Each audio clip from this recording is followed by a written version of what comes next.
The universal identity of the all-seeing eye, also called the eye of providence and the all-knowing eye, is hidden in the meaning of the first letter, the Sanskrit A, the Greek alpha, the Hebrew aleph, the Arabic aleph, and also the ancient hieroglyphic Proto-Sinaitic, the Semitic ox head, and the Egyptian eagle, that are thought to be the origin of all world languages.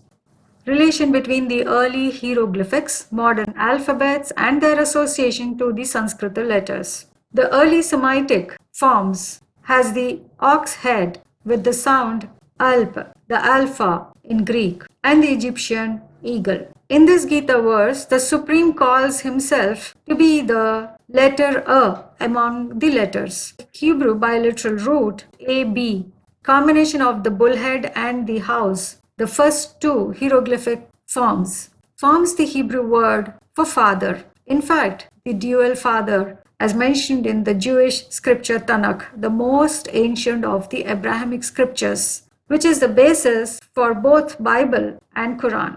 In Sanskrit, alpha, the ox or the bull, is called Vrishabha, and the eagle or hawk or the phoenix is called Garuda, both related to the Sanskrit vowel a, as well as its vriddhi a, or the Hebrew bilateral root ab, the dual father. We can see how the Semitic hieroglyphics have transformed to Hebrew, Greek, Latin, and English alphabets. There are a few differences among these Albright's inscriptions with their decipherment in 1969, and this table from Jeff Benner's study of Hebrew alphabet with their ancient Semitic hieroglyphics. We shall support these two tables with Sanskrit roots wherever applicable in the flow, and also present in a tabular form along with their respective Quranic initials. The unique dictionary that achieves this objective is the first copy of the Sanskrit-English dictionary authored by Monier Williams in 1872. The dictionary presents the etymology, philology, with special reference to Greek, Latin, Gothic, German, Hebrew, and other cognate Indo-European languages. Throughout the channel, we used these 6 standard color codes. We shall underline the words in the dictionary, screenshots, to emerge their association. Request to the viewers: instead of creating shorter episodes, one continuous video seemed appropriate. Thus, viewers may watch 10 minutes at a time and analyze the presented evidence at their pace. Monier Williams starts on how his book came into existence. He mentions, "A work of the kind here submitted to the students of Sanskrit must be left to prove its usefulness by actual experiment.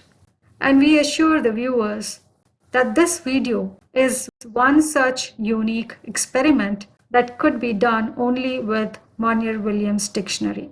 Under the first of the 7 heads of his prefatory statements, he mentions Sanskrit is an intricate language destined to occupy the foremost rank throughout Europe as an instrument of linguistic training needs.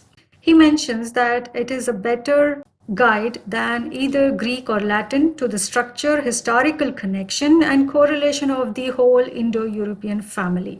He says, will it be denied then that Sanskrit is destined to increasing cultivation as one typical scientific language whose structure is a master key to the structure of all languages? He mentions that the traditional root-based dictionary is a many-volumed encyclopedia of Sanskrit learning, which no one scholar, however persistent, could hope to carry beyond the letter A. These circumstances have forced themselves upon my observations. I suddenly determined to abandon the design of a wholly root-based dictionary. This leads me, therefore, to some middle course satisfying the requirements both of philology and of ordinary practice seemed most to be desired, and the following publication is intended as an attempt to combining a partial root arrangement with a convenient alphabetical order suited to ready reference. the dictionary order of the Nagari letters, the vowels and the consonants. All vowels are basically segregated into simple, guna and vriddhi vowels. Among these simple, a, e, u and r are absolute single sounds. Excluding the the three are monosyllabic dhatus, the verbal roots too. One may see that a and a are used to form other vowels. When a is conjoined with the above vowels, they form a, o, al, called guna vowels. When a, the simple, as well as the vriddhi vowel, is conjoined with the above vowels, they form I, au, ar, al. And when the first vowel a is conjoined at the end of the above vowels, then they form ya, ra, la, va, called antastha. The word means standing at the end. Thus, they are placed towards the end of the consonants. One may say that the first vowel a is the beginning as well as the end. The next point is that all consonants are conjoined with vowel symbols to form words. The rest sign, the virama, is removed to form words when the first vowel is conjoined, and only then the other vowel symbols may be conjoined to form ka, ki, etc., which means that all Sanskrit words have the first vowel inherently integrated with them. And the mysterious identity of the all-seeing eye is in the meaning of the first vowel. And the same is the case with all the first letters of world languages. Sanskrit alphabets are written in Devanagari script today. The evolution down to modern Devanagari script, according to Prinsep's journal, is here. The earliest being 5th century BC, the Brahmi script. Compare the old Pali with the Brahmi script. And the transformation of Brahmi to Devanagari vowels is here. However, one can see the number of vowels and consonants then and now, including their sounds, have little difference. Here are the names of the Sanskrit grammarians.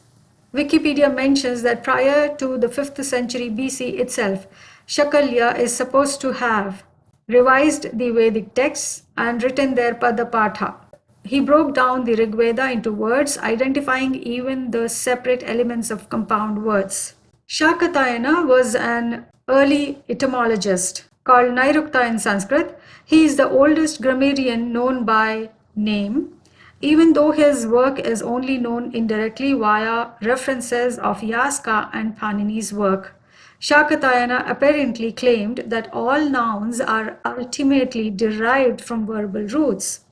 And we shall observe in the following slides that all the nouns in the Gita and also in the most ancient Abrahamic scripture, the Hebrew Jewish Tanakh, as well, are the derivation of verbal roots. The oldest etymological work available today is believed to be the manuscripts authored by Yaska that have been analyzed and translated into English in 1920 by Lakshman Sarup for the first time. His findings mention that the original manuscript itself is being adulterated from centuries. One may read a few screenshots of the book pasted here. According to Yaska, the reason for the need of etymological study was that the seers had direct intuitive insight into duty. They, by oral instruction, handed down the hymns to later generations who were destitute of the direct intuitive insight. The later generations, declining in power of oral communication, compiled this work, the Veda, and the auxiliary Vedic treatise in order to comprehend their meaning.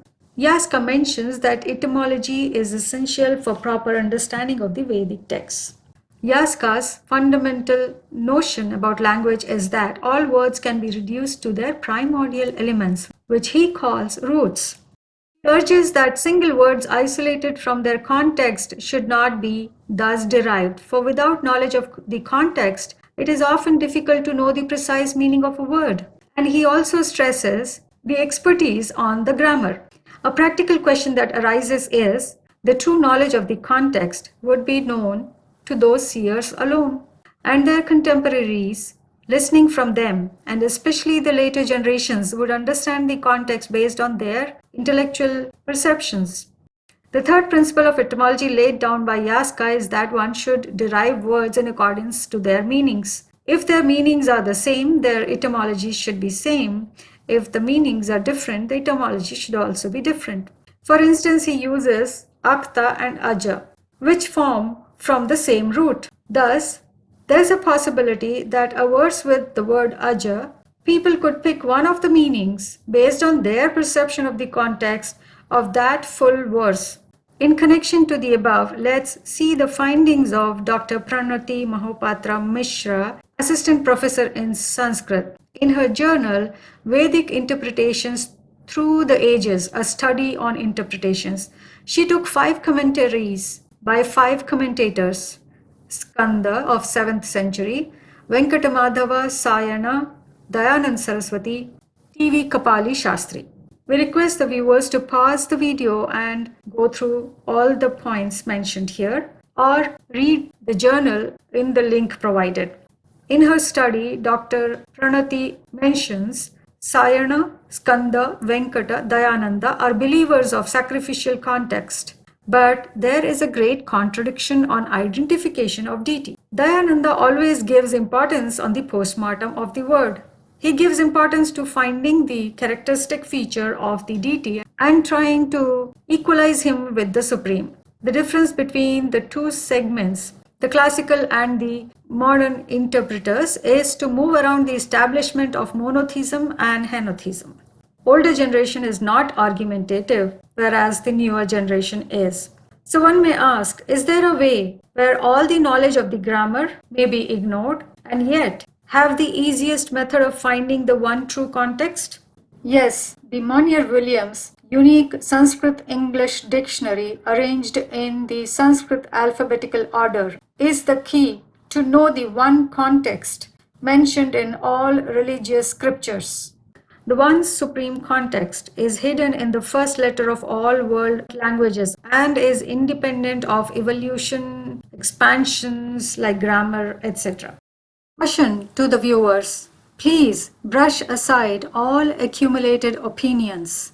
The etymology of scriptural words prove otherwise. A few examples are: all world scriptures describe the one and the same ever-repeating history of creation pertaining to us, the imperishable beings, not our perishable bodies, the humus. In our channel, the playlist Series 1, Episode 3 presents analysis of the word human being, the two aspects of the humus, the physical and the spiritual knowledge. As a result of all the past adulteration, in the present times, our understanding of words is completely opposite of what their etymology suggests. For example, all world religious scriptures mention words such as sun, moon, stars, fire, earth, water, air, sky, various animals, weapons, etc.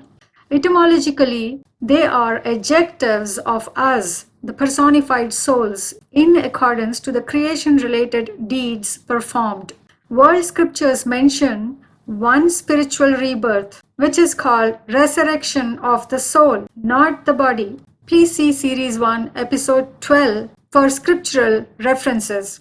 All words pertain to soul, not body. For example, black, white, dead, resurrected, dark, light, male, female, day, night, dawn, heaven, hell, death, rebirth, etc.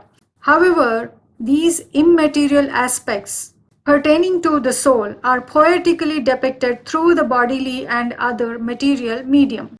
The English word man and human being do not mean the same.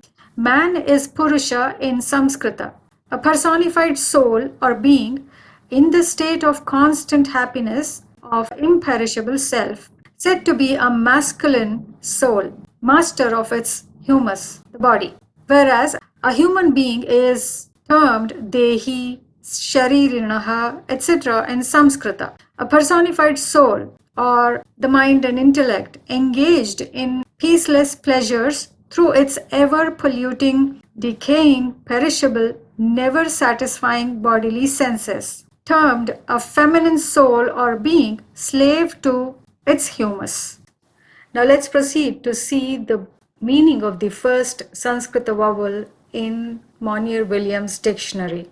A is used as a prefix corresponding to or having a negative or privative or depreciative sense. Sometimes this prefix denotes comparison. A becomes base of some pronouns and pronomial forms. A, the augment prefix to the root in the formation of the imperfect aorist.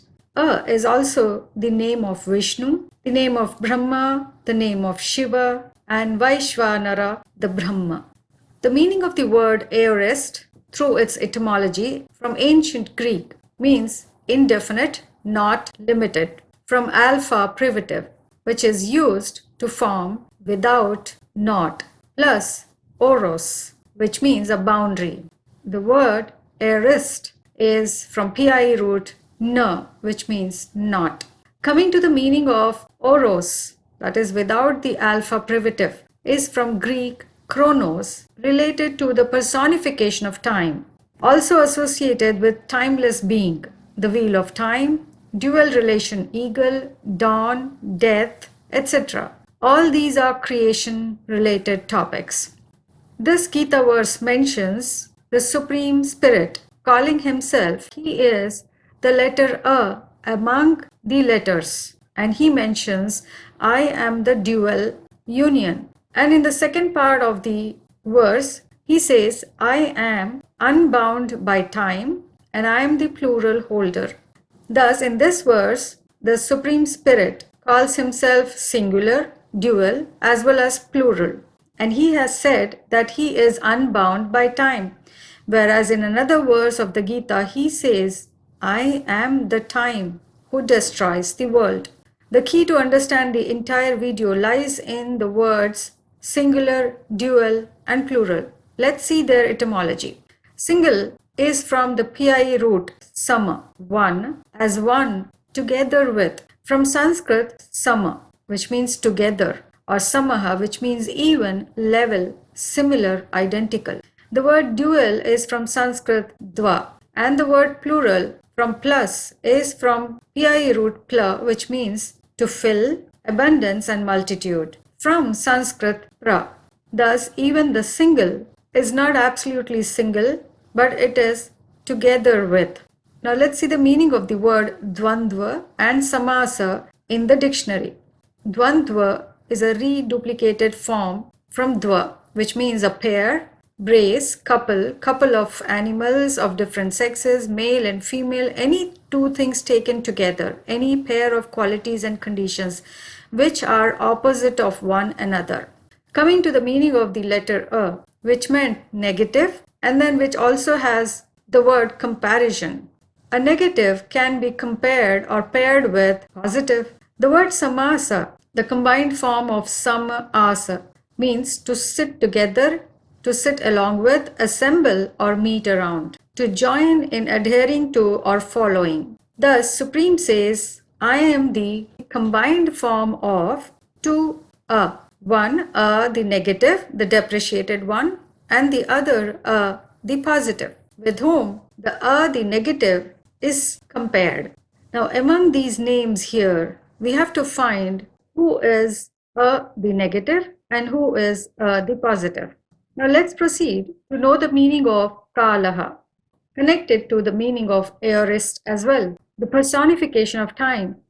In the dictionary, the word Kala from root Kala means time, black of dark color, especially dark blue, the poisonous serpent, an epithet of Shiva, also of Rudra. The second meaning of Kala from root Kala means a fixed or right point of time, a space of time, time in general, the proper time or fit season for, time for departure, time for action. This is not the time to delay. It is the time for you to eat, time as leading to events, the cause of which are imperceptible to the mind of man. It's the time as destroying all things, the time of death, often personified and represented with the attribute of Yama, the regent of dead. He is said to be the Antaka, the Mrityu. The term Kalantaka, meaning the one who ends the time, the Kalpantakari, is praised as Rudra, the destroyer. The Kala personified is pictorially shown in this way and as Chronos, cutting his child Cupid's wings. Both the pictures show the same meaning. We will understand as we go with the flow. Kala is a period of time as well as the entire time of the world, and Kala is the measure of time. Kala Jnanin, meaning the one who knows Kala, is an epithet of Shiva. Clearly, Kala mentions an epithet of Shiva, also of Rudra, but Kala Jnanan is just the epithet of Shiva, not Rudra, which shows they are different. From the same root, Kal, is the word Kali, the Iron Age. The root Kal means to impel, incite, urge, to bear, carry, to make, accomplish. The Yama is praised in this Rigveda verse with various names. He is mainly called the Agni, and he is the heavenly nobly winged Garutman. He is said to be the one Sad Vipra. Sages give a title, they call it Agni Yama Matarishwan. Agni is the fire, called Ish in Tanakh, a combination of ox head and bow in hieroglyphics. The personification of time, the Chronus, is shown with the bow, and he himself is the ox head, the Vrishabha. One may see that he is shown with the hourglass. Hourglass is a representation of half day, which is a representation of heaven, the soul conscious world, and the other half being the night, the hell of dead soul or intellect, in darkness, the grave. Please see series 1 episode 4 to understand about the half and half world drama cycle of heaven and hell, and also see series 2 to find the duration of the entire world cycle time. One may see the personification of time shown with nobly winged. Thus, he is the Garutman, the Agni, the Rudra, the Ish in Tanakh. These Gita verses mention that the Supreme comes and leads Arjuna to accomplish the task of cutting and ascending. Thus, Arjuna is addressed as Kuru Pravira, Kuru Sattama, at the dawn, a time when we souls are at the peak of depreciation, needing to be appreciated, suitable for the next half of the world, beginning with the new golden age, ending the old iron age. Thus, the word Kala mentions both Shiva and Rudra. However, Kala Jnanin, meaning the knower of Kala, the Rudra, is Shiva. This term in English is gnomon, indicator of sundial, from root gno, meaning to know. From Sanskrit, jna, the jnanin. The pin or gnomon, Shiva, the knower of measure of Kala, the time, the personification of time, Rudra, ever present, senior in our corporeal world. These Rigveda verses are the evidence of Agni being Rudra, said to be the father in the twin world time cycle, guarded by the auspicious guidance, the Shiva, at dawn, the confluence of end of one cycle and the beginning of the new cycle. Shiva seems to be superior than Rudra because he is the knower of Rudra, the Agni, the Yama, the nobly winged Garutman, the eagle. Let's see the meaning of the words akshara and akshaya. The Supreme Spirit used both the words for himself. Let's see what's the difference. Akshara, the opposite of kshara, the aorist of kshara, means imperishable, unalterable. Shiva, Vishnu, Brahma, a word, speech, final beatitude, abiding merit, right, justice, sky, water. The word akshaya means exempt from decay, undecaying, and the akshaya guna, possessing undecaying qualities, is just with respect to Shiva. Thus, the dictionary clearly shows that akshara relate both to Shiva and Vishnu, whereas the akshaya is only related to Shiva.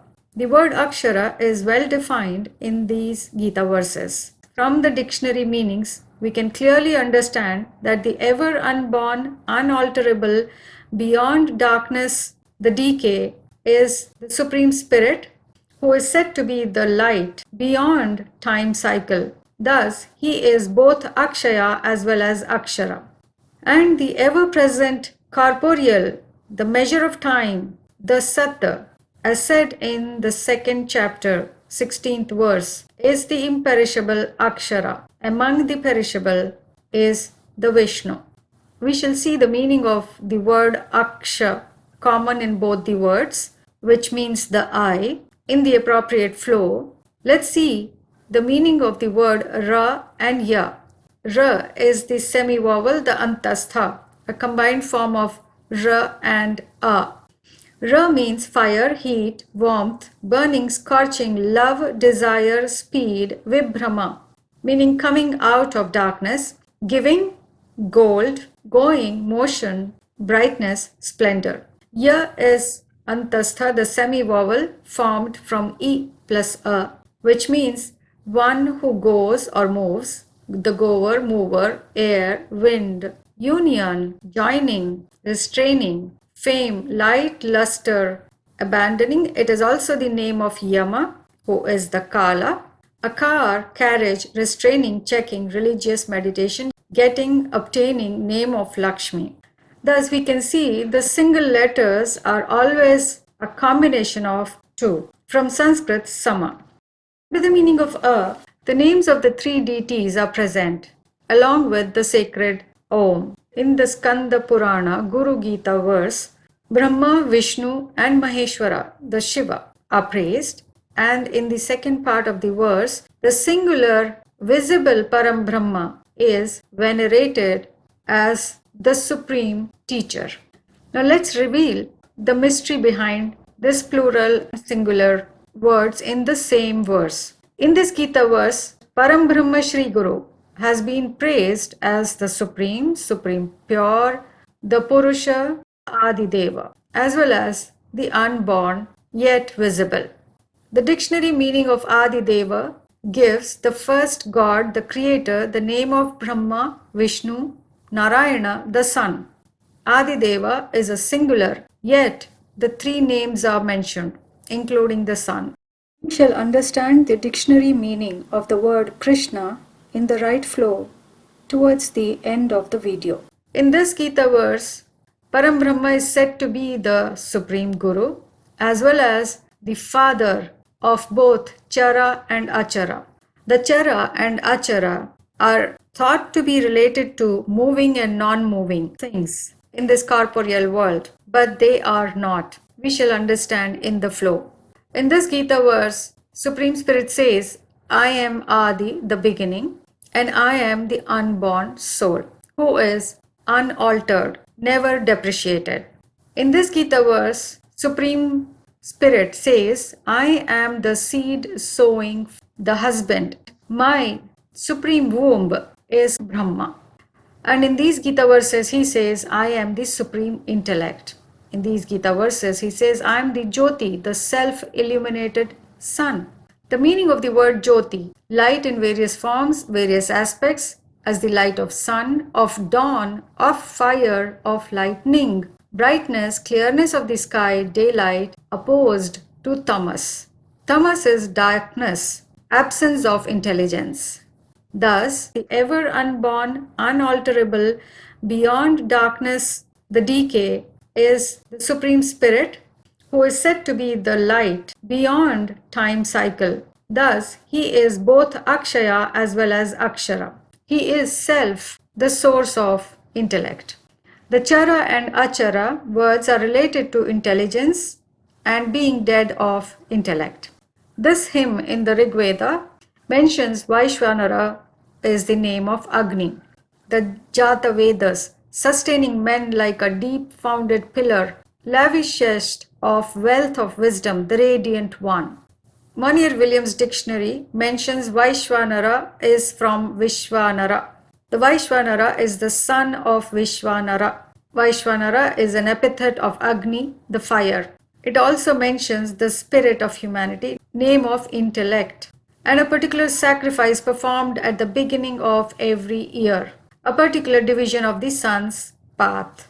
This Rigveda verse mentions Vishwanara being the Savita, the progenitor, sun, beyond Tamas, is the Chakshas, the eye, that manifested to make all the Chara and Achara visible through his non-violent sacrificial fire or war of knowledge. The dictionary mentions the meaning of the word Chakshas, a teacher, a spiritual teacher, an instructor in sacred science, an epithet of Brihaspati, the teacher of gods. The word Brihaspati is combination of root Brih for Brahma, meaning the Vaishvanara, and his god, the Pati, the husband, son, Vishwanara, the ever auspicious Savitra. Together, the Param Brahma, the supreme teacher of all. And this Rigveda verse mentions the noun of the eye of Vishwanara as Nrichakshas, which in the dictionary is an epithet of sun, Savitra, the Soma, the Krishna Chandra, and Agni, being the leader or guide of Nri, meaning those who become wise in wisdom. Thus, the son of Nrichakshas, the eye of Vishwanara, is called Vaishwanara Agni. And when we look at the meaning of the word Nara, its simple form being Nri, combination of Na and Ri, the vowel, means a man, a male, a person, the pin or gnomon of sundial, the Purusha, a sort of measure, the original or eternal man, the imperishable spirit pervading the universe, always associated with Narayana, which as a patronymic from Nara is the son of original man. Thus, Narayana is the son of Nara. Narayana is Vishnu. When you look at the meaning of the word Narayana as well, it mentions son of Nara, the original man, the personified Purusha, the first living being. And in the Gita, he is called the Purushottama. However, in this verse, Param Brahma is said to be the supreme Guru, who alone is revered by the word Namaha. The meaning of the word Namaha reveals the name of the Supreme again. The word Nam means to bow to, submit one's self, to bend, to be bent, etc. Namaha is combination of two consonants, Na and Ma. When Na is at the beginning of a word, the cerebral becomes a dental sound. The word Na means knowledge, water, summer house, an epithet of Shiva, as well as sound of negation. It is gift giving. The words formed with Na are Nad, Nam, Nash. Nad means water, Nam means reverberation, Nash means to cut. Nya is the name of an ocean in Brahmaloka. And when we see the meaning of the consonant Ma, it mentions time, season, poison, venom, a magical or mystical formula, name of the moon, name of Brahma, Vishnu, of Shiva, of Yama, a mother, a measure, light and luster, knowledge, science, binding, fettering, death, a woman's waist, name of Lakshmi, happiness, good, fortune, welfare, water. Thus, the Param Brahma is a singular Guru, yet combined union of the three souls, where the eye, the Aksha, the vertical eye, represents the Supreme Spirit Shiva. In the same bodily chariot is the moon, the Brahma as well. In a while, we shall see the pictorial images where we would understand that the crescent moon is a simile of the body conscious Brahma. This bodily chariot is the Rudra, the measure of time, who is ever present on earth in corporeal form. This bodily field is the earth-like field where the seed intellect, the ocean of water of knowledge, has sown self. Thus, the poetic simile is the material masculine ocean, the husband, binding in the womb like earth, the Brahma. Thus Brahma, the Vishnu, the Shankara, is said to be the mother of all, giving the gift of water of knowledge. The compound of husband-wife together is called Param Brahma. Thus, very meaningfully, the cutter, the destroyer of ignorance, full of wealth of knowledge, is praised in the Vedas as Om Namo Bhagavate Rudraya, Vishnave Mrityurme Pahi, and is praised in the Gita as Purusha Vyaghra, meaning the Vishnu, the Dhanam Jaya, meaning the holder and conqueror of wealth of knowledge. This Rigveda hymn praises Vaishvanara as Agni. Now let's see the meaning of Agni that reveals several mysteries. 5th century BCE, Sanskrit-English Nighantu. The etymological rule mentions that sage Shakapuni states the word Agni is derived from three verbs: from going, from shining or burning, and from leading. The vowel a is from root e, which implies to go. The consonant g is from root anja, meaning to shine, and the root ni means to lead. In the Monier-Williams dictionary, ni is mentioned as leader, a guide. The word netra is from the root ni, which means one who guides or leads, leading, conducting. The eye as an instrument of leading or guiding, symbolic expression for the number 2, the string with which the churning stick is whirled around, an enema pipe, the root of the tree, the churning stick being the bodily staff. Adam, whose intellectual robe is in the hands of the leader, the third eye. His body is the enema pipe for removing the dirt of bodily vices from the soul. The root of the inverted family tree, the lord of the heavenly trunk, is the Agni, Ahayil, the pilaster, Vishnu, the wife of the sun, the Shiva, the seed intellect, self-manifested in her bodily womb. The crescent moon is the shut, intellectual-eyed, feminine, meaning slave to bodily senses soul, Brahma, pointing his finger towards the divided branches. And here in this German manuscript, he, the crescent moon, is shown as the female pointing towards the 7 divided dark doors of the downward chaotic world of called Mrityuloka in the Gita, where all people are called feminine souls buried in the darkness of grave of bodily desires. And the word Nri of Nara, the Vishwanara or the Vaishvanara, is also from the root Ni, which means a leader, said of gods, a man, a person, mankind. Thus, the I in the bodily Shankara, the Rudra, is the Supreme Spirit, Shiva, the self-illuminated intellect, self-manifested in his bodily chariot. Thus, in that bodily chariot with 3 souls, the leading soul is Shiva, the one to be revered in that body. The Monier-Williams dictionary mentions the meaning of Agni from root Anga, Agga, Anja, means fire, the number 3, the god of fire, the mystical substitute for the letter Ra. Agni is also mentioned as produced from fire, born in fire, and is the name of Vishnu. Agni Jihva, meaning having a fiery tongue, tongue or flame of fire, associated with Rudra. Thus the meaning of Rudra from root Ru plus Dra means crying, howling, roaring, one who cries, roars, dreadful, horrible, one who is a praiser, worshipper, roarer, identified with the god of fire, that's Agni, represented as a destroying deity, also addressed as benevolent and auspicious Shiva. Thus now we understand the roarer, howler of the water of knowledge is called Rudra.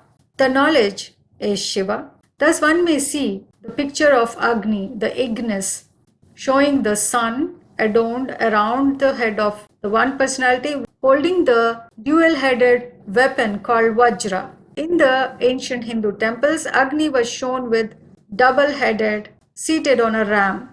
Ignis in Tanakh is said to be the pillar of fire and the seed of Israel. The dual-headed Vajra is the union of two A in one body, the Shiva and the Shankara, who suppresses the salamander, the moon. Thus is praised as Somanatha, meaning the one who brings the Soma, the Krishna Chandra, under his control and ends the Kali, the Iron Age world, thus establishing the Golden Age world. Now let's look at the meaning of these roots of Agni. The word Anga means to walk, to go round, connected with Ag, which means to mark. From root Ankh. Ankh means mark. The Egyptian texts mention Ankh as the Adam's creation symbol, the symbol of Mercurius. The word Ag means to move tortuously, wind, to cause to move tortuously, from root Ang, the above word. The word Ag from Ag means a snake, the sun, water jar. The snake is a representation of the moon. The sun of intellect is Shiva, and the water jar through which Shiva's intellect or the water of knowledge flows is the Shankara. And the combined form is called Agni, with the leader, the Ni, the Netra, the third eye, Shiva. The Hebrew word Ahail, which is a part of the name of Supreme, the Elohim, its meaning matches with this image of Agni, the chief, a ram, a pilaster, a tree, just as said in these Gita verses. Since we are looking at the fundamental formation of the word Ni, which means the leader and guide, is combined form of Na and E. We have already seen the meaning of Na. Let's see the meaning of E. From E are the titles Idam, Ida, Iha, etc. The meanings of E apply to Arjuna, the Adam, the Lord of the three worlds, the twin world day and night, including the dawn when Shiva rises to appear by sowing self, the seed intellect, in Arjuna's, Adam's bodily field, the earth. This very popular verse mentions Purnam Adaha Purnam Idam, Purnat Purnam Udachyate, meaning that is ever filled in wisdom. This is raised fully wise from that. And in the Gita, Supreme mentions Yena Sarvam Idam Tatam, meaning through this union of Supreme Father, the seed sown in the motherly earth of the senior, the union of dual fathers, the entire world tree expands. The word idam from id is the origin of Hebrew el or the Muslim Allah. The word id in Rigveda is spelled ila and ilaha. That means libation offered to the gods, the flow of speech, the stream of sacred words and worship. The earth and food is called ilaha in plural. The word Ilahapati is the name of Vishnu. The word Ida Devata, deity of libation, also called Ilahapati, is the name of Pushan, meaning Agni as well. And we have seen that Agni and Vishnu are the adjectives of the same personality. The word Ida or Ila is an epithet of Agni, the one who is invoked with the stream of flow of praise. And we all know that the Gita and all the world scriptures are a praise sung by the Supreme Shiva to invoke Adam, the Arjuna, the Agni. The word Ida, called Ila in the Rigveda, means refreshment, animation, recreation, comfort, vital spirit, food. Il in the Rigveda is precisely the union of spirit, the food, and earth, together called Ila, is the Agni, the Ignis. Ila is the bodily earth. Shiva, the sun, the wisdom, self manifests and recreates her into a masculine, meaning the master of bodily senses, male, called Purusha in Sanskrit. Thus, Arjuna is addressed as Purusha Rishabha and Purusha Vyaghra in the Gita. He is the Shamakara, one who has tamed and calmed his bodily senses in the image of ever Purushottama Shiva, the vital spirit. The same is described in these Tanakh verses. From the plural ilaha or ilaha is the word il or al of Elohim, the plural yet, singular supreme. Elohim is Eloah with flowing waters of knowledge. Eloah written in two ways, one with u meaning flow of speech. Eloah is from El meaning the Almighty. A word for Param Brahma is a shortened form of Ail meaning the chief, ram, pilaster, tree. Is by all means Agni the he-goat, the ram, the pillar of the world. The details of the word Elohim, the name of the Supreme, in the Abrahamic scripture, the Jewish Tanakh, are elaborated ahead along with the relevant Tanakh verses. Now we shall proceed to the Sanskrit vowel that clarifies more on the food, the remembrance. When a is conjoined with vowel e, it forms the guna vowel a. And when a is conjoined with e, it forms its vriddhi a. Both mentioning remembering as their meaning. However, a is said to be the name of Vishnu and a as the epithet of Shiva. When Shiva arrives at dawn, enters the bodily field of Adam, is called Shankara, while he is practicing taming his bodily senses and fixing his mind and intellect in the concentration of one, meaning ekagra, that is meditating upon Shiva. And when he conquers over his bodily senses and becomes a Purusha in the image of ever Purusha Shiva, he is addressed Purushavyagra, a noun of Vishnu, who is now a Sthita Prajna, as said in the Gita, meaning stable intellect, mesmerized, holding on to the remembrance of one Shiva in his intellectual hand. This constant remembrance results, as said in the Gita, verse 4 of chapter 15, in destroying the false intellect, 7 body conscious clashing opinion branches, the snakes, come to universe, meaning uniting in one auspicious opinion of Shiva, called the dissolution of the 7 worlds, or the 7 times pass over in the Tanakh. Focused remembrance of one is termed ekagra in Sanskrita, where eka is said to be from root e, meaning one, alone, solitary, single, happening only once, the same, one and the same, identical, unique, singular, chief, preeminent, excellent. We have seen etymology of the English word single also having the same meanings. The word agra from aga and root anga, the root of Agni, the ahail, ram in Hebrew, means first, foremost, anterior, first, chief, prominent, best, projecting, supernumerary, excessive, foremost point or part, tip, front, uppermost part, top, summit, surface, point, and hence figuratively sharpness, the nearest end, the beginning, the climax or best part, goal, aim, the resting place, multitude, assemblage. Same is the meaning of alpha and omega, along with the delta, the triangle, a symbol of union of the 3 souls in one bodily Adam.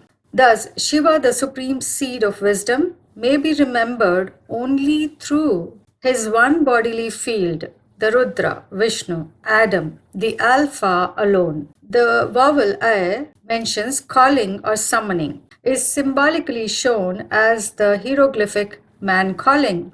Thus, the one to remember, concentrate, do yoga on, yoke to, is the single supreme Shiva in his bodily mark, the linga, Shankara, Agni, Vishnu, Prakriti. The word Prakriti, where pra from root pri means filling, fulfilling, like, resembling, and the word prakri means to make, accomplish, perform, achieve, effect, to bring to light, express, utter, to place before or in front, cause to precede, mention first, to place at the head, honor, worship, to appoint, to gain, win, conquer, to do away with, destroy, to induce, move, incline, to cause, enable, to exalt, praise highly, to lay out, expend with buddhi.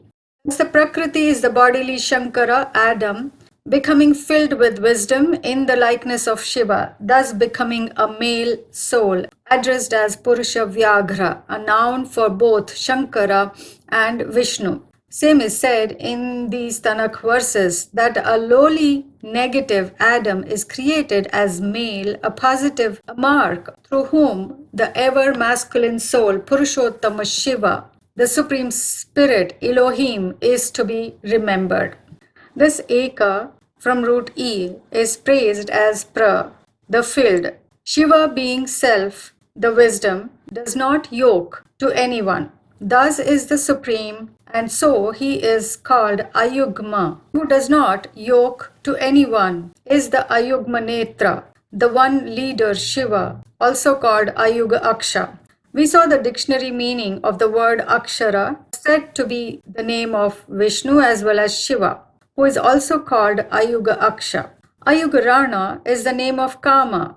Ayun-netra and Ayuga-aksha is the name of Shiva. The word Rana means one who rejoices, yoking to Ayun-netra. So let's see the meaning of the word Aksha.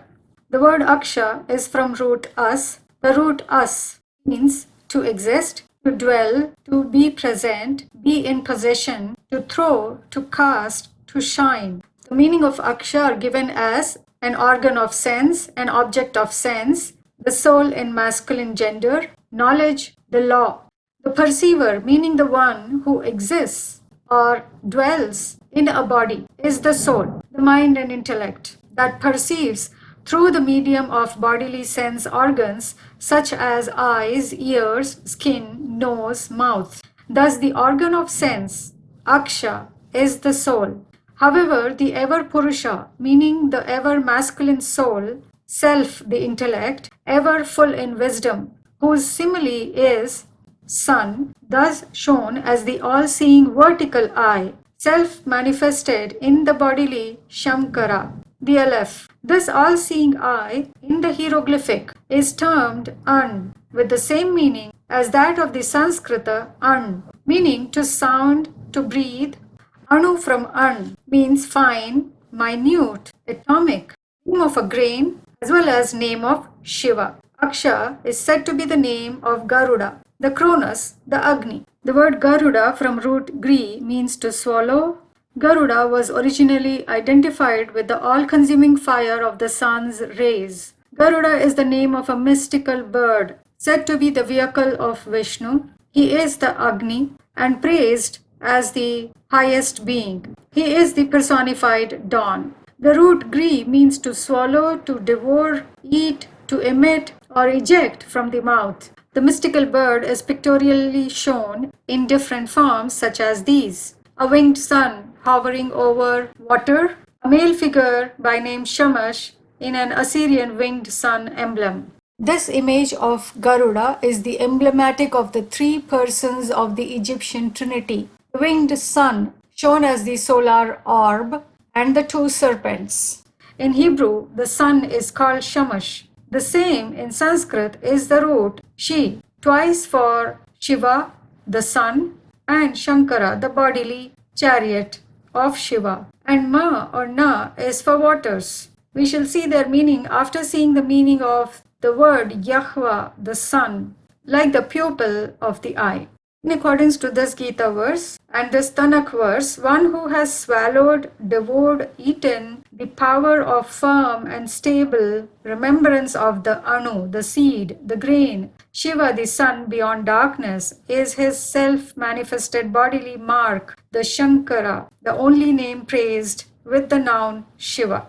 We at first saw the meaning of the word Akshaya, said to be an adjective of Shiva, and the Aksha, the name of Garuda, one of the names of Agni, from root E, Ga and Ni. A vowel as well as root E is the name of Kamadeva from Kam, which is a name of Agni. And the semi-vowel Ya from root Ya is the name of Yama, an adjective of Agni in the Vedas, and also name of Lakshmi. The hieroglyphic arm and closed hand is called Yad.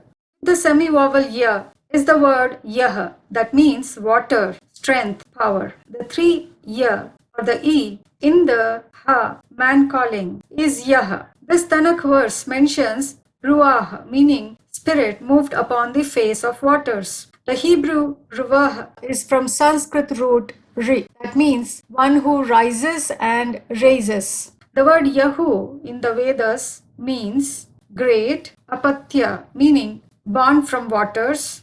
Agni in the Vedas is said to be Sahaso Yahu, meaning the powerful one born from waters. From Yahu is the word Yahweh, which means Mahat, great, mighty, powerful. Being in continual motion, activity, restless, active, continual, perpetual, said of Agni, Rudra and Soma. Continually moving or flowing. The plural of Yahweh is Yahweh, like the Sapta Yahweh, meaning the 7 great rivers. The dual Yahweh is the epithet of heaven and earth, the night and day, of evening and morning. Yahweh means the 2 children. The 2 children are Agni and Soma from the Supreme Father, shown as the 2 snakes hanging around the sun. Those who have read the first 5 verses of Jewish Tanakh and the Christian Bible may recollect these are very much the words or the meanings of this tetragrammation Yahweh.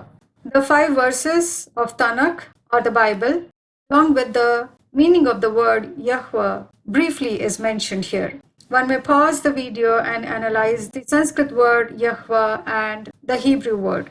This picture of the all-seeing eye mentions Yahweh, Deus Trinus et Unus, which may be easily understood from this verse, the 3 plural yet singular Param Brahma, Yahweh, the Elohim. Yahweh is also uttered Yehovah and later Jehovah. The reason for this transformation of E or Ya to Ja, that are now the English letters I and J, is connected to the Sanskrit word Aja, meaning the ever unborn driver, the leader, Shiva. We shall see the analysis of root Aja in a while. Now let's move on to the vowel A, said to be the name of Shiva. We have covered all the meanings of the letter A except Brahma, Shiva, that will follow. The meaning of the letter A are yes, verily, of compassion, pain. In the later sense, it is more correctly written as As, of reminiscence. The entire Gita is about Supreme Spirit reminding Arjuna of his initial form when he becomes in Shiva's image, the Purusha. A also means near, near to, towards, from all sides, all round, expresses the motion of moving or giving towards, like he goes towards, he comes, he takes. A is the dual combination of 2 A, but they are opposite. One is completely positive, the Shiva, and one has become completely negative, depreciated of soul power by the end of Kali, the end time of the entire Kala, the time cycle. The prefix of A implies the time conclusive or the time inceptive, because A is Shiva, the knower, the Kala Jnanin, one who knows the time of inception as well as the time of conclusion, the Kali. It is also related to the words like even, giving force to the word. A is the name of Shiva as well as the name of Lakshmi. Kalajnanin Shiva, as per this Gita verse, is the knower of Adi, the beginning, as well as Anta, the end, the confluence of the Iron Age, the Kali and the Golden Age.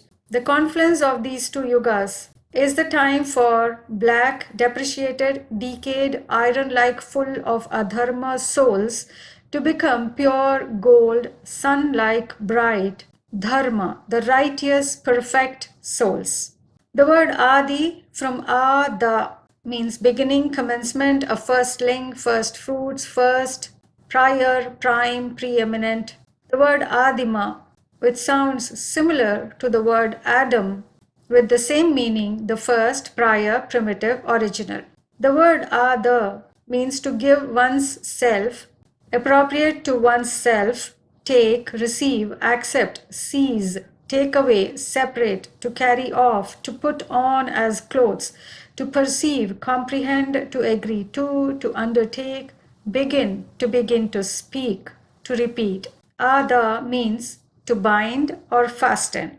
We had seen the word eat to be the meaning of several words that we have looked. The word adin means to eat, which is from root ad. Ad means to eat, devour, to destroy. What is eaten is called anna in Sanskrit. The word anna is from root at or which means the sun. And the second meaning of anna from root ad means eaten, food or victuals in general, food in a mystical sense, the lowest form in which the Supreme Soul is manifested, the coarsest envelope of the Supreme Spirit, boiled rice, bread, corn, water, Vishnu, earth. Annakala means meal time, proper hour for eating. Annakoshtaka means the cupboard or granary, said to be Vishnu, the sun, who are called Annagati, meaning the provider of foods. Annapati, the lord or possessor of food, is an epithet of Savitri, the Agni, the Shiva. Annapu means purifying food, epithet of sun.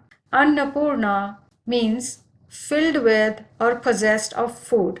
This Anna, the sun, is shown in the hands of the Alpha and Omega, the first, the Adam, the Adima. This Anna, the sun, who comes towards and takes control, seizes the bodily chariot, puts it on as clothes, and begins to speak to the depreciated Adam, Kala, at the end of Kali, gives him the knowledge on how to become in his image by remembering the sun, self-manifested in his body, and that will be the food of the soul, to become the fully appreciated souls. Thus, the confluence of the end of Kali, the Iron Age, and the beginning of the Golden Age is the time of eating the food of soul and drinking the water of knowledge, appropriately shown in this picture. Shiva is the husband. The word means the occupier of the bodily house, the master binding in the bodily house of Rudra, Adama. The word Adama also is related to Sanskrit word A, meaning the name of Shiva, and Dhamma in Sanskrit means to be tranquilized, to tame, to subdue, to conquer, subject, control, restrain, to quiet, pacify. Dhamma means house. Dampati means the master or lord of the house. The English word for the same is husbandi, the dual wife and husband. Thus, Shankara, the owner of his own bodily house, is the wife. The master of the bodily house of Shankara is Shiva. Together are the wife and husband, the two masters, the dual fathers. Coming to the meanings of the word Shiva and Lakshmi. Shiva, from root Shi, more probably to be connected to the root Shvi, means auspicious, propitious, prosperous, happy, fortunate, lucky, increasing, thriving, right. In the noun Vaishvanara, we have seen the meaning of Nara. The meaning of the word Vishwa is from the root Vish, which means to pervade. Also is connected to the root Shvi, same as that of Shiva, with V, declined as a pronomial like Sarva, which means all, every, everyone. He is called Vishwanara because at the end of Kali, the Iron Age, the world with maximum, the total population of all souls is led by Nara, the Nri, from root Ni, which means leader, the guide. The root Shi is closely connected with root Sho, which means to sharpen, to whet, to make sharp or thin, to excite, to be sharp, to be attentive. The root Shi is an epithet of Shiva, auspiciousness, good, fortune, peace, composure, calm. Thus, the root Sho and the word Shi is combination of Sha and E. E, we have seen, is the name of Kamadeva, the Agni. Thus, the meaning of Sha from root Sho means a cutter, destroyer. We have seen the Chronus cutting the wings of child, the Krishna Chandra's world of night, the Mrityuloka. Sha is a weapon, name of Shiva, and is connected with Sham, which means happiness, the establisher of Shanti, as said in the Gita, chapter 2, meaning peace. The word Sham means happiness, welfare, prosperity, blessing, beatitude, health, hail. From Sham is Shamkara, which becomes Shankara when combined, is from root Sha or Sham plus Kara, causing happiness, conferring good fortune, prosperity, auspicious, propitious, well disposed, an epithet of Shiva. Lakshmi, from the root lag, according to others connected to root lunge, means to shine, a mark, sign, indication, token. Good fortune, good luck, fortune, prosperity, wealth, success, happiness, beauty, grace, loveliness, charm, splendor, name of the goddess of fortune and beauty. Lakshmi is also variously regarded as the wife of Surya, the sun. The root lag means to adhere, to stick, to attach or fasten one's self to, cling to, clasp, to touch, join, become united, to meet, come in contact, intersect, cut, to approach near, follow closely, ensue or happen immediately, to taste, to obtain. In these senses, it is also from roots lak and rak. The Shiva Linga, the word linga, is also connected with root lag, which means a mark, sign, token, emblem, badge, anything which distinguishes, distinguishing or discriminating bodily mark of Shankara.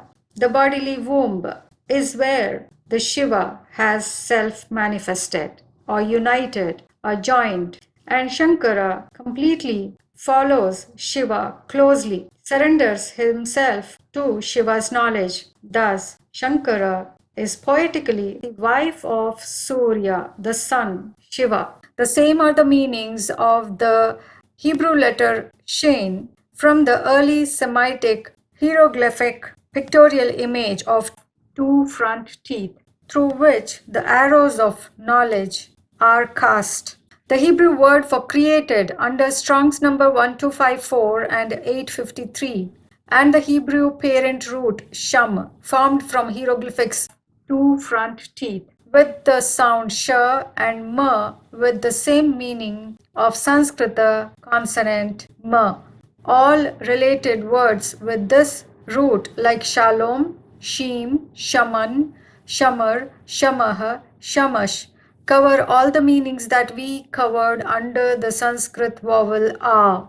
Thus the PI root shama from Sanskrit shama is the English word single, the union of Samskar Shiva and Samskrita Shankara, the two similar in wisdom.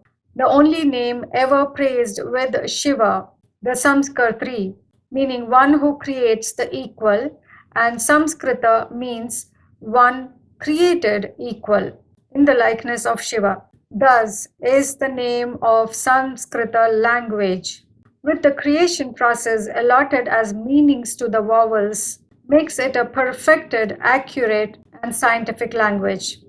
Jeff Benner's table shows this hieroglyphic with the name Sheen, the sound sh being the picture of two front teeth, whereas Albright's table mentions the sound of this hieroglyphic to be sh and ta, the name being tan, meaning composite bow. Composite bow is a traditional bow made from horns laminated together. The word dhanu from root tan, which means to stretch, forms the word dhanush, meaning a bow.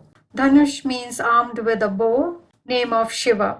The word horn in Sanskrita is shringa, from root shri with an affix ga, meaning a horn, the top or summit of a mountain, a peak, a cusp or horn of the moon. Height, elevation, dignity, lordship, mastership, supremacy, sovereignty, anything sharp or fine-pointed. A fountain or artificial spout of water, any horn-like vessel or instrument. A buffalo's horn or other horn used for blowing. A mark, token, sign. Shringina means horned, a ram. Shringin means horned, crested, peaked. Shringi means mountain. It's an epithet of Shiva. Shringi is the Rishabha, meaning the bull. Shringaja means horn produced, made from horn, produced on mountain peaks. An arrow, shaft. Shringapriya is an epithet of Shiva.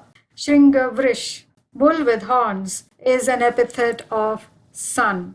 Pictorially, it is Aleph, where the horns are a cusp or horn of the moon, because the shape of the crescent moon resembles the horns, Shringa, of an ox.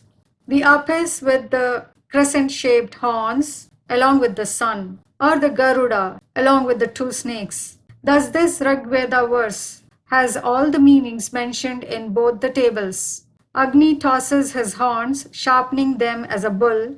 His sharp jaws are not to be resisted. He is mighty-toothed, this offspring of waters. The word apis is same as the word up, the apsu, from root apa, meaning waters. The word Vishwa, connected to the same root as that of Shiva, is mainly from root Vish, which means to pervade. The Vishwanara, Shiva, pervades through his son Vaishwanara, Agni, the noun of Vishnu. The word Vishnu is from the same root Vish. How he pervades may be understood from the meaning of the suffix nu of Vishnu. We saw that na means waters of Shiva's knowledge, and the vowel u means to sound, to make a noise, to roar, bellow, to cause to sound, animate, ask, demand. These are the meanings of the word Rudra, the Kala, and U is said to be the name of Kala Jnanin Shiva and also of Brahma, the crescent moon. The union and pair of two similar together, along with Brahma, the moon, are the plural souls in single bodily chariot. After becoming sharp, they press, cut, or destroy the clashing opinions and establish the peace of one auspicious opinion in our world. Thus, in this Gita verse, the Supreme Spirit says, Maya adhi akshena prakriti suyate sachara acharam. Hetuna anena kaunteya jagat viparivartate.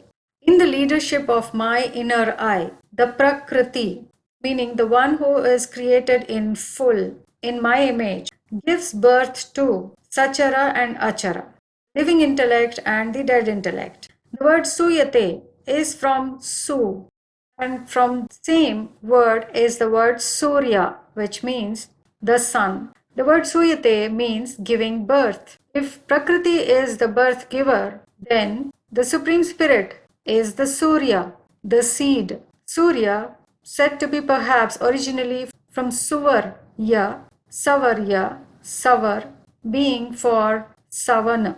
Etymology of Sura, from root Sra, means the sun. From root Sra is Srishti, meaning creation. The word Sura, from Su or Su, Swar or Suvar, means the sun. Su, related to generation. Su means childbearing, bringing forth, bearing, producing. When we look at the etymology of the English word sun, we find that it is from the PIE root suven or saval, which means sun. Saval is from Sanskrit root suryaha. Suven or saval, related to the word sava, from root su, means generator, the sun, the moon, the offspring, the progeny. Savana means the act of bearing children. Savitri, a word for the sun in the Vedas, means generating, vivifying, producing, causing, affecting. A generator, vivifier, the sun, an epithet of Shiva, which means the auspicious, the ever auspicious, the sun which never comes in darkness. Thus the sun, Shiva, Vishwanara, Supreme Father, begets Vaishwanara, the Agni, in his own image in the beginning. The summary of all the words that we saw, if we were to put in a simple practical meaning, it would be something like this. We, the soul, enter the third month inactive fetus, making the fetus move. When the soul moves out of the body becomes inactive, called the dead body. So there is no thinking and decision making power. Thus, it is the soul, the mind and intellect, is the self, the Atma, the power operating the body. If the Supreme Soul were to take birth in this manner, he would also forget all the knowledge just like us. Thus, the invisible Supreme Soul enters the bodily chariot of Arjuna, the ever-present corporeal soul in the world, the Senior, the world father, the Adam. At the end of Kali Yuga, when his soul has become black or dark blue, depreciated of soul power, by entering his bodily chariot, the bodily womb, he starts leading his body. And thus the water of knowledge flows from the mouth of Adam. In the same bodily chariot is present the soul of Krishna Chandra, the Lord of Night, the Hell, the lower half of the world cycle time, who is shown as Hanuman in the Gita's charioteer picture, or as the female, meaning the body conscious soul in Tanakh as well as Rigveda. Now, this Tanakh verse can be easily understood by just reading it. In the beginning, Elohim created the heaven and the earth was without form and void, and darkness was upon the face of the deep, and the spirit of Elohim moved upon the face of the waters. We shall understand the detailed analysis of the word Elohim in the slides ahead. Thus, in this Rigveda verse, where Agni is praised as Garuda, is said to be the one Sadavipra, the one true, filled with wisdom. The meaning of the word Sat in the Monier-Williams dictionary from root as means being, existing, real, essential, true, good, virtuous, excellent, best, handsome, venerable, respectable, the virtuous wife, the true being, really existent, self-existent, or universal spirit, the Brahma, that which is good or real, reality, truth, water. This verse from Gita mentions that the one who is Sat is never absent from this world. Thus, Adam, the Arjuna, is the measure of time, the Kala, the Rudra, and only the Shiva is the knower of the time inception and time conclusive. Thus, Adam, the Kala, the Rudra, he is the wheel of time. He completes the entire cycle, which is 5,000 years. All the necessary scriptural evidences on the topic of 5,000-year world drama cycle are presented in series 2. When he completes the entire cycle of 5,000 years, the sun, the all-seeing eye, the eye of providence, takes the divine birth through the bodily Adam, the senior among all personified people, who is known to Shiva alone. V in the word Vipra is formed with consonant V conjoined with vowel E. We already saw the detailed meaning of E, the Ila, the Agni. And now we shall see the meaning of V. However, V is a semi-vowel formed by conjoining vowel U with the first vowel A. We already saw the meaning of the vowel U along with the word Vishnu and the vowel A as well. Now let's see the meaning of semi-vowel V. The standard color-coded underlines emerge the meanings. V from root Va is the name of Varuna, said to be the sun, as well as the ocean, the waters, the tiger. Tiger is called Vyaghra in Sanskrita. The one shown with Vyaghra Charma, the tiger's skin, is Shamkara Rudra, the one who when becomes Purusha, meaning the male soul, the master of his bodily senses, is called Purusha Vyaghra, a name of Vishnu, shown along with the crescent moon called Indu in Sanskrita. Thus, the ocean is called Sindhu. One may read the notes mentioned here based on Gita as well as Veda. The meaning of the word pra from root pri means to fill, to be filled or full, filling, and the word prana means filled, full, replete. So prana is Shiva, the source of life, that is living intellect. Thus, this verse where the three are praised in the form of a singular Param Brahma is the presence of three souls in one bodily Adam, the Agni. It is Adam who is made full by the full Shiva. So that Agni, the Vaishwanara, is the son of Nara, from whose waters, meaning Nara, the sun, Agni, the Vishnu, is born. Thus, Vishnu is called Narayana. The same is the meaning of the Hebrew word Moses. We have already seen the meaning of the word Narayana, where Nara means waters, and Ayana from the root E would obviously have the same meanings as that of Agni, the Kala, the Chronus, the Garuda. The measure of time or the wheel of time, the pin or gnomon of sundial is Shiva. In Sanskrit, the pin or gnomon of sundial is called Shanku, said to be from root Shanka. A stake, spike, pile, post, pin, nail, peg, pillar, the spoke of a wheel, dart, the trunk of a lopped tree is the name of Shiva and of Kama, the Agni. Thus, Shiva, the sun, taking birth and rising through the bodily Adam, is the layout of all temples. Shankara is the Vigraha, the idol, and Shiva is the prana in that idol, the life in that idol. The same is shown with this ancient picture. One may see that the flag is shown as the phallus of the seniormost man, which is also praiseworthy in the form of Mercurius. And here also the lighthouse is shown beginning at the area of phallus and glowing in between the eyebrows, the place of soul. One may see the ram seated over the lighthouse. The two snakes are the two corporeal souls, the Brahma, the lamb, and the Adam, meaning who have become slave to the desires of bodily senses by the end of the Kali. When one becomes the master of bodily organs, the world changes from Kali to Satyuga, the golden age. The most difficult bodily organ to conquer is organ of lust among the other bodily senses.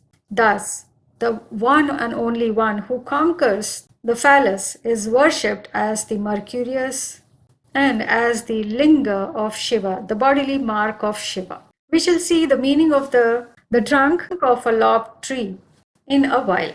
Let's see the meaning of the remaining words. First vowel, the Brahma.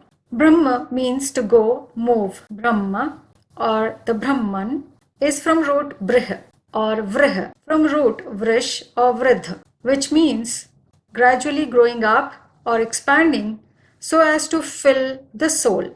So Brahman is the one who fills the soul in the remembrance of the ever full, unborn seed of intellect, self-manifested in his bodily chariot. The meanings of the word briha and vriha are mentioned here. The word banha related to briha means very many, most abundant, very great, excessive, which is meaning of the word plural as well. The consonant B of Brahma is the name of Varuna we have seen a while ago, which means water, a water jar, the bodily water jar, and also the Bhaga, the bodily Bhaga.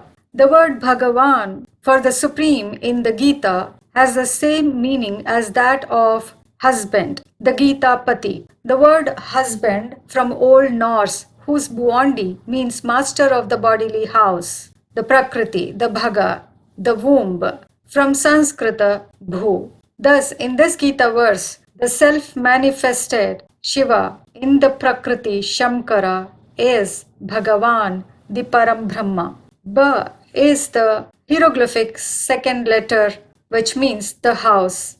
Brahma is shown born connected to the Nabhi, the navel of Vishnu. Let's see the meaning of the word Nabhi. Nabhi from Naha means to bind or connect. The nave of the wheel, popularly praised as Trinabhi Chakram, the three-naved wheel, is a representation of three souls in the wheel of time, the Rudra. One may see the female shown attached to the bowel of Adam. This picture is a representation of the Vishnu, from whose bodily womb the Brahma, the lord of the branches, the Krishna Chandra, takes the Shiva's knowledge and becomes full moon-like in knowledge.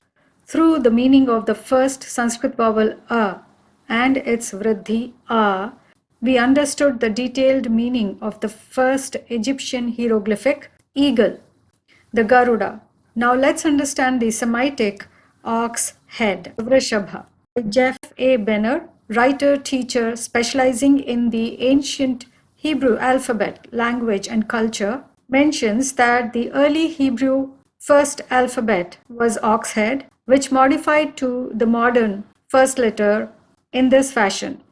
The modern English letter for the same ox head is A, which means power, authority, strength, and the sound is ah and eh. He mentions the original pictograph for this letter is a picture of an ox head representing strength and power from the work performed by the animal. This pictograph also presents a chief or other leader. When two oxen are yoked together for pulling a wagon or plough, one is the older and more experienced, one who leads the other.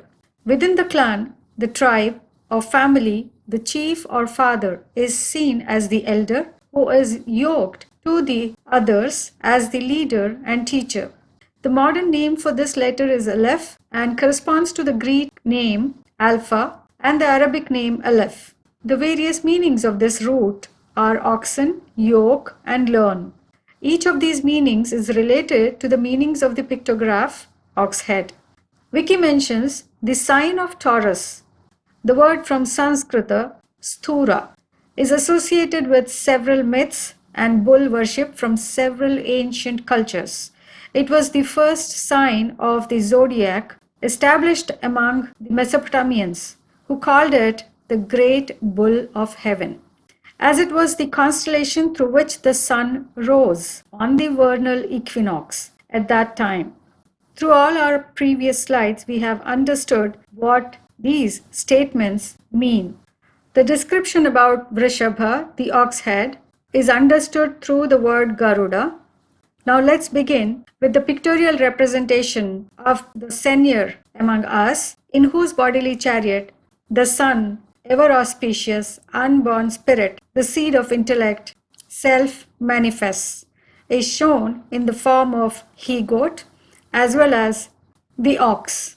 The word Vrishabha from Vrish or the word Rishabha from Rish are one and the same, which means to sprinkle, the idea of impregnating, being involved, a bull, a young bull, best or most excellent of any species or race. For example, Arjuna has been called as Purusha Rishabha in Gita, verse number 15, chapter 2, which means an excellent man.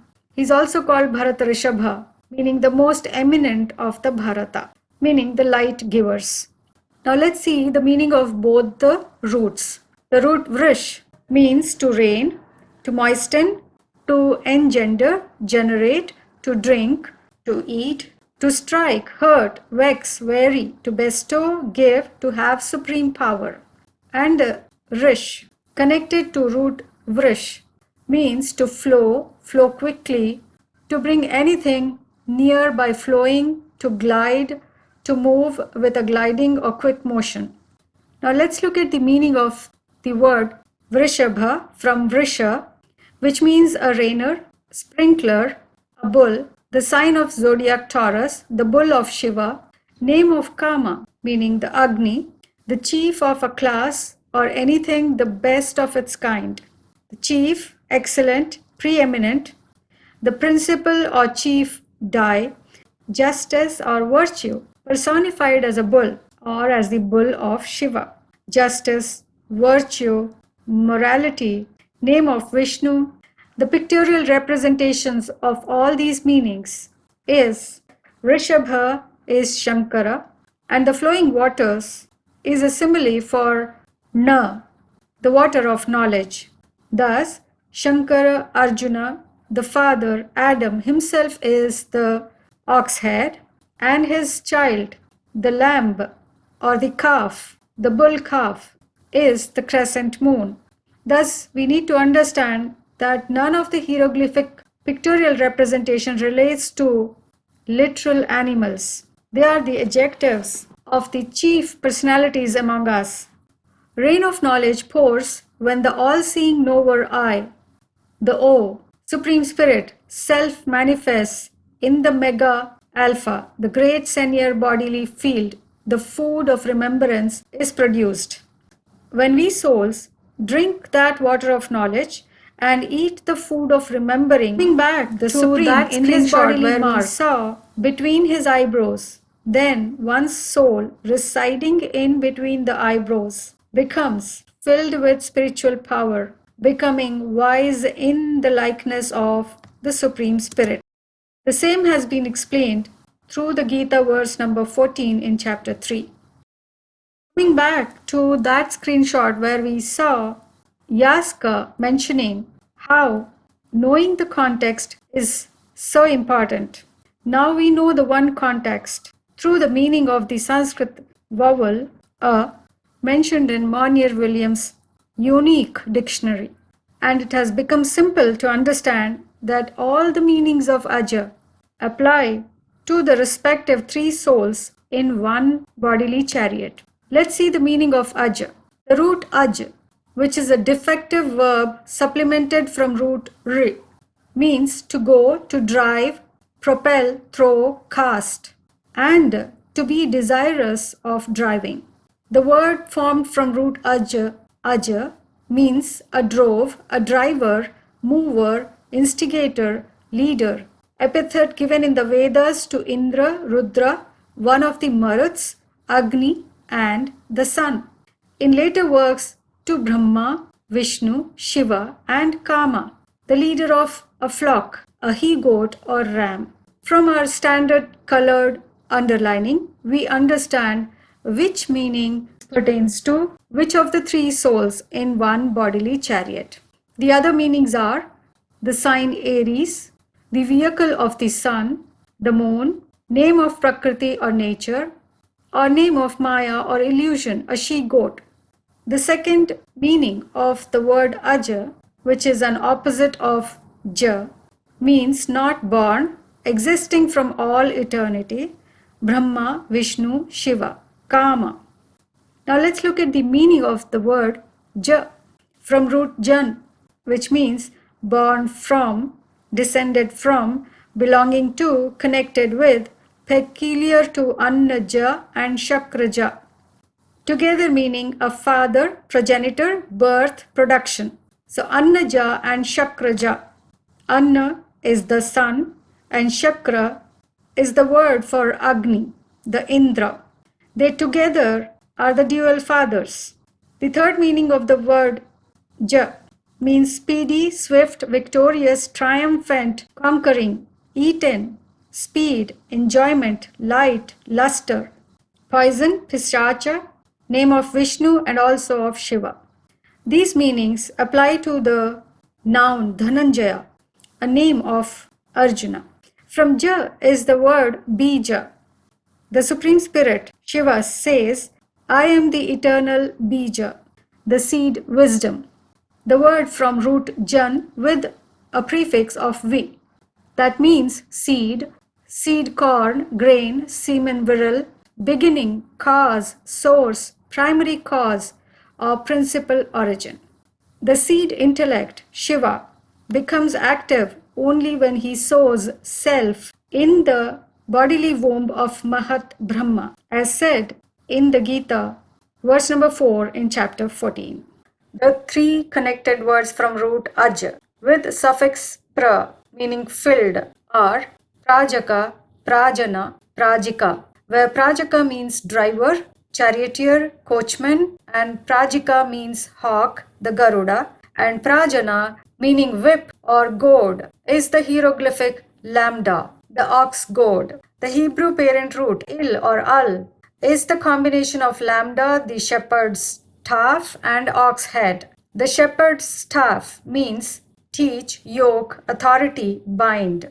The staff, called caduceus, the churning stick, is the bodily staff Adam, Shankara, Rudra, Kala, Cronus, who performs the tasks of creation in the leadership of the all-knower I, the Netra, the sun, the Aja or from root Ri. Thus the most meaningful pictorial representation is the image of the three-eyed, where the all-seeing eye is binding in the ox head, the Vrishabha, the excellent of the knowledge birth giver, addressed as Bharata in the Gita.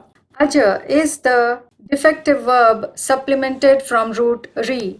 Ri is an independent vowel as well, which means to rise and raise, to throw, cast, to put, to place, to offer, give, cast upon, to pierce, give up, surrender, give back, from the Hebrew Ria, which means he will come or arrive. Thus, the dual fathers, the Shiva and Shankara, is same as the Hebrew bilateral root, combination of alpha and beta, the ox head and the house, the bhaga, along with rum, a primitive root that means to be high actively to rise or raise, is the noun Abram, whose bodily vowel is connected, the body-conscious female soul, Brahma. We shall present the detailed analysis of the word Abram in the slides ahead.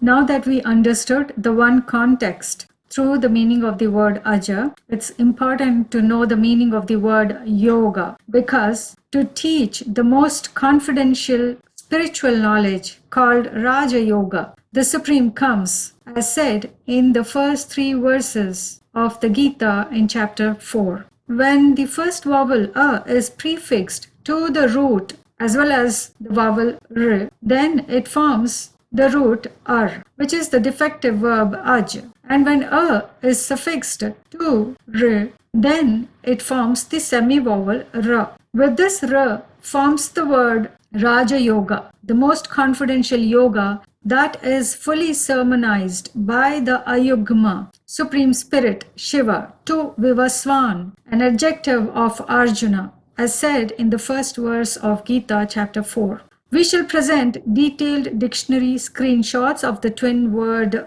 term Raja Yoga that will be briefly elaborated. However, we request the viewers to study them in silence for better understanding. The twin word Raj Yoga is a compound of Raj from root Ruj and Yoga from root Yuj. The word Raj, formed of 2 consonants, has the individual meanings here. However, the word Raj, connected to root Rij, originally the root Raj, means to reign, rule, exercise sovereignty, to be king, to be illustrious or eminent, to shine. The second meaning of the word Raj and the word Raja are here. The meaning of the root Rij is this, and the original root Raj from root Ranj has the meanings to be dyed or colored, to redden, to grow red, to glow, to dye, tinge, color, to make red, redden, illuminate, to rejoice, gratify, exhilarate, charm, to cause to be attached, to conciliate. Same are the meanings of the Hebrew word Adam with Strong's number 119.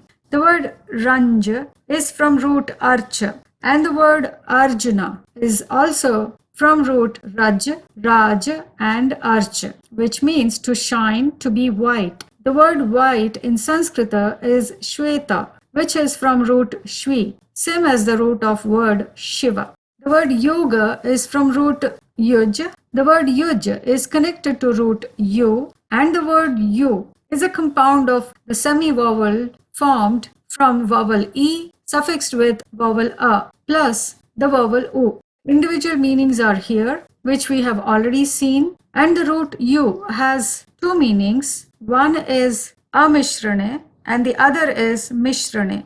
Both the meanings are opposite to each other. They are related to the twin world. Thus, the twin world is called Yuga, the negative world of night, which is cut and destroyed of its attachment to divided opinions, to establish a world of universe, meaning all united in one auspicious verse, meaning opinion. The word yuj has the following meanings. From the same root is the word yukta and yuga, the time cycle. The word yoga is a sage or saint, the Sada Vipra, as said in Rigveda, who has become united with the universal soul and is so absorbed in meditating on the Supreme Spirit as to be free from all feeling and passion of the bodily senses. And this meditation leads to the cutting of the night and establishment of the heavenly day. The noun for the one who commences the Yuga, the beginner of the world, is called Yugadikrit, is the name of Shiva, and Yugadi Jina is the first Jina, also called Yugadi Jina Sri, is the name of Rishabha. He is the Yugadisha, the first lord of Yuga, the twin world. The noun Rishabha or the Purusha Rishabha is an adjective of Arjuna. He is the Vrishabha, the ox head, the Jina, a word formed from root G and Na, meaning the one who has conquered all the water or wealth of knowledge. He is called Dhanamjaya, meaning the holder and the conqueror of water or wealth of knowledge. He is the birth giver of all, the Prajapati, the Tata, the Rudra, the Bharata, Bharata Rishabha, the son of Supreme Father Shiva, the light of wisdom.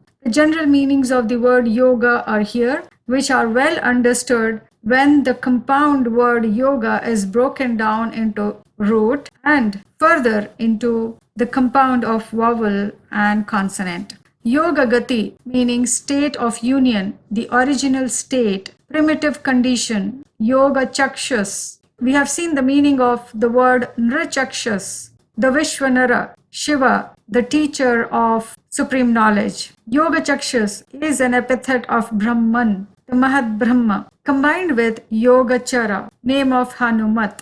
The three are called Adhiyajna, Adhideva, and Adhibhuta in Gita, verse number 4 of chapter 8. Yoganatha, meaning Yoga Lord, is the name of Shiva. Yoga Nidralu, Yoga Nilaya is the name of Vishnu, and Yogandhara is the name of Shiva. Yogapati is none other than Yoganatha, the Yoga Lord, and Yogapatni is the name of Vishnu. Viewers would have understood that a word meaning leads to contemplate in different directions, but when we know the one context and the word is looked at its fundamental level of vowel and consonant, then surfaces the practical meaning applicable to the three, the tribe, the tribhu, the three manifested in one bodily chariot. Raj Yoga is remembrance of the Ayugma Netra, the Ayuga Aksha, the Nrichakshas, Shiva, self-manifested or in union in the one bodily chariot of Shamkara, Adam, Rudra, the corporeal who through the remembrance of Purushottama Shiva pacifies his bodily senses and becomes Sama, meaning the same even in his likeness, thus addressed as Purusha Vyaghra Vivasvata, Vishnu in the Gita, Vedas, and Abraham in all Abrahamic scriptures. After having understood the meaning of the first Sanskrit vowel, a, please view the updated definitions of our 6 standard color codes.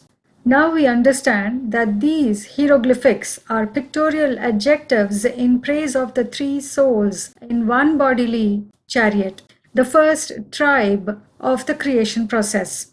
And we now understand that the Hebrew roots elaborated by Jeff Benner through his research may be practically explained by their Samskrita roots. Here is the first verse of the Abrahamic scripture Tanakh, which is same in the Christian Bible as well as Quran. Each word with its Strong's number and the meaning is mapped to the Sanskrit word or the root that is already elaborated in the video. The viewers are requested to pause the video and analyze at their own pace. And here is the details of the Hebrew word Elohim with respective hieroglyphics and the Hebrew letters along with their meanings and the connected origin Sanskrit letters. Also is mentioned a relevant Rigvedic verse that explains this alchemical picture. Sanskrit vowel a is the Adam with three souls, the three-eyed Shiva, the Vishnu with Brahma, or Abraham with his higher attached to his vowel. The relevant Tanakh Rigvedic verses with color codes emerging their meanings related to the images are mentioned. Adam is the name of all the three souls in one bodily chariot. Thus we find that Tanakh mentions the word Adam with 4 different Strong's number. Related Sanskrit nouns are mapped against them. And here we present the term Abraham the Hebrew along with the hieroglyphics and the related Sanskrit root.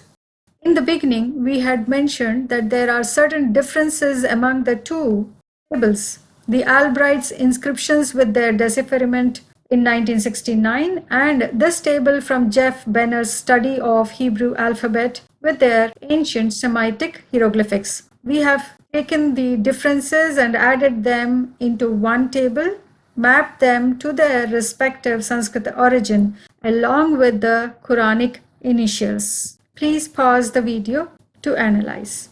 Coming to the word, the destroyer, the cutter, the Chronos, Kala, Rudra, Isha, Shamkara. The definition of the cutter was covered under the letter Sh of Shankara with Sanskrit root Sho. It is about the prohibition and asseveration of the 7-headed snake, the 7 branches, the meaning of the Sanskrit letter Au. This Tanakh verse mentions a watcher and a holy one coming down from heaven and saying, "Hew the tree down and destroy it, yet leave the stump of the roots thereof in the earth, even with a band of iron and brass, in the tender grass of the field, and let it be wet with the dew of heaven, and let his portion be with the beasts of the field, till the 7 times pass over him." Even the Vedas, the Gita, mention about the destruction of the wrongdoers and sustenance of the righteous ones. And thus, in the Yajurveda, the destroyer is praised as equivalent to the supreme, and his adjective, Vishnu, is praised as the one who takes the righteous ones beyond the hellish world. Under the leadership and guidance of Shiva, Agni, Isha, the Arjuna, the Adam accomplishes the task of cutting the divided opinion branches and establishes one righteous deity religion, ruling as Vishnu. Whereas the 7 irreligious fathers introduce their new faith or religion, creating strife and conflict in the human family tree. Thus become responsible for creating a clashing opinion, peaceless, depreciated, negative world, called hell or the night of ignorance.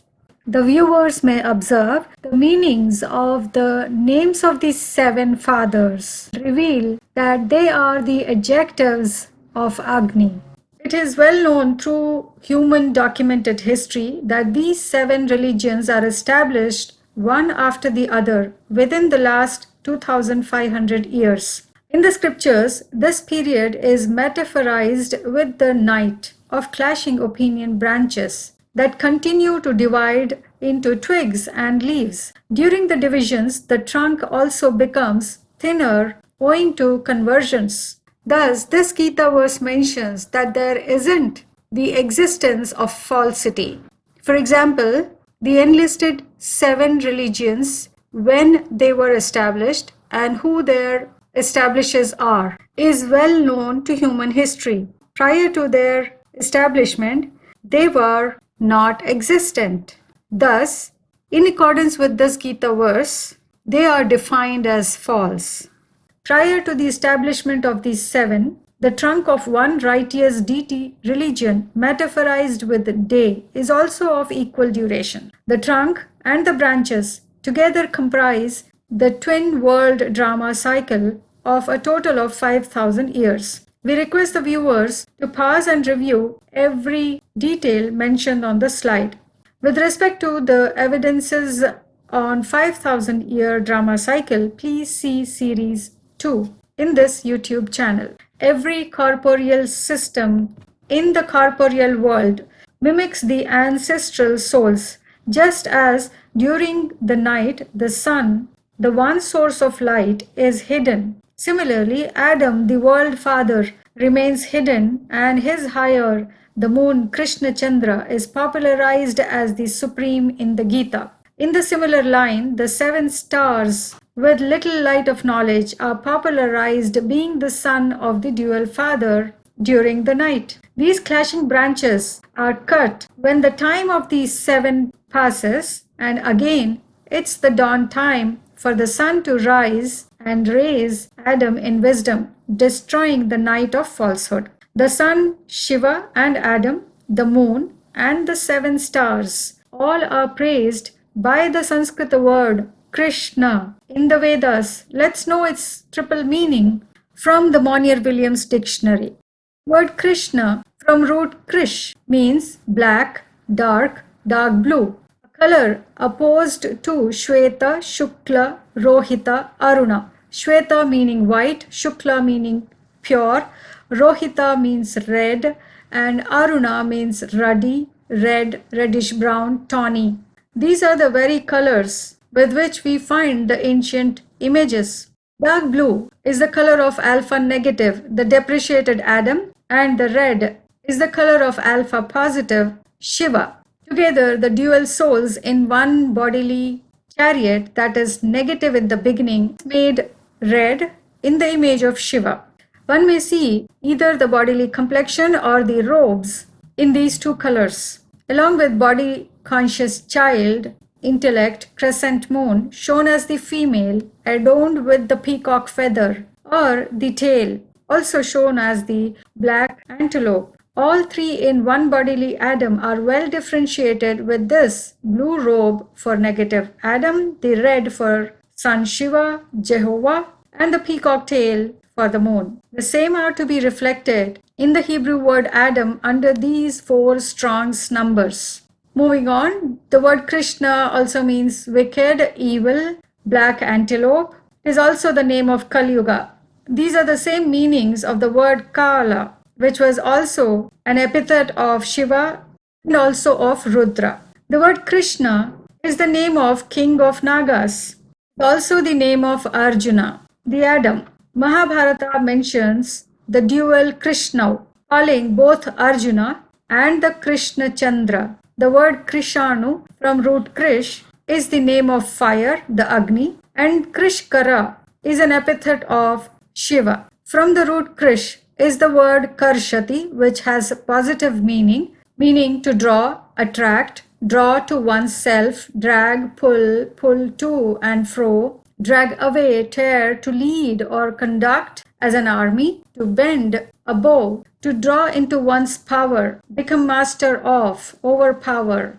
And the word Krishati with a negative meaning, to draw or make furrows, to plow, to draw out, tear up, tear out, extract, to drag to and fro, cause pain, torture, torment. The positive meaning is for Shiva's righteous religion, the day of immortal intellect world of Shukla or the Shweta, the pure souls, whose lord is Agni. The relevant Gita verses are these, and the negative meaning pertains to the clashing religious divisions, the Asura Loka, the non-agreeing, clashing 7 stars, the females, mortal of wisdom world, called night, whose lord is Krishna Chandra. The word Krishkara is an epithet of Shiva, and the root Krish has a positive and a negative meaning. Similarly, in the word Krishna from the same root with the suffix na, the na being epithet of Shiva, which means waters, as well as sound of negation, pertaining to those who say no to drinking waters of knowledge. These twin worlds are called Nriloka and Naraka, both forming from root Nri, which again has three meanings. The word Nara for the first living being, the Purusha being Shiva, and his world is called Nriloka, the world of Narottama, meaning the soul conscious leader souls. And the moon's world is called Naraka of Naradhama, meaning the lowly body conscious slaves of their bodily pleasures. The references of the relevant Gita verses are given here. In the Rigveda, the Agni, Soma, Shiva, and the seven sisters or the seven snakes all are praised as Krishna. So one may now understand which of these meanings pertains to whom. Thus the child intellect, waxing waning moon Krishna Chandra, is not the god of Gita, neither is this son, child, the Jesus, Moses, or Muhammad. The one supreme is the Krishna, the sun, the dual Shiva Shankara, Agni, Ram, the supreme. We now proceed to see the variety of images on the Samskrita, the one fully created in the remembrance of the self-manifested unborn spirit, the seed, the I, the intellect Shiva, praised as the all-seeing I. Some misinterpreted images are updated with the right information supported by the relevant scriptural reference. We request the viewers to pause and read the details. These verses are a clear proof that none can understand the scriptures praising the one spiritual knowledge given by the one Holy Spirit. There is no spiritual knowledge until the Son, Yahweh, Shiva, arrives at the end times. Thus, this video is one of the tasks that was to be accomplished in accordance to Shiva's auspicious opinion.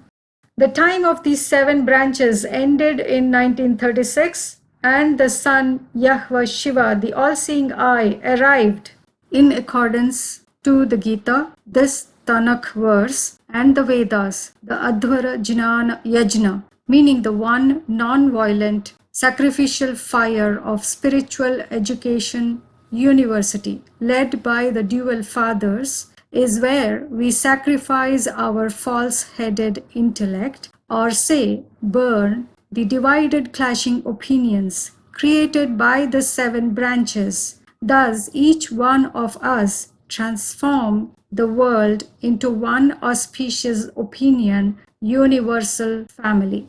We request the viewers to email any questions on the presentation to this email address.